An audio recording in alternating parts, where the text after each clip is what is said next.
স্কুলে যাওয়ার সময় পিঠের ব্যাগটা ভীষণ ভারী মনে হতো, কিন্তু এখন মনে হয় সেটা অনেকটাই হালকা এখনকার দায়িত্ব কর্তব্যের বোঝার থেকে।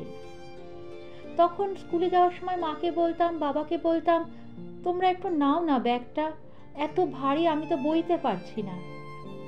তখন কিন্তু তারা আমাদের ব্যাগটা টানতেন, অথচ তাদের পিঠে ছিল আমাদের সংসারের বিশাল দায়িত্ব কর্তব্যের বোঝা।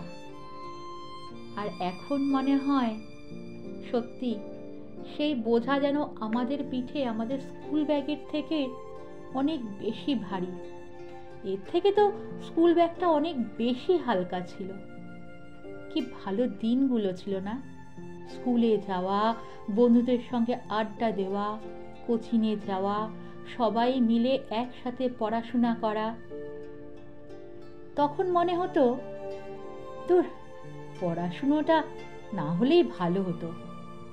আর এখন মনে হয় এত ঝুট ঝামেলা, এত দায়িত্ব কর্তব্য, এত ঠেলাঠেলির জীবনের থেকে ওই জীবনটা অনেক অনেক অনেক ভালো ছিল।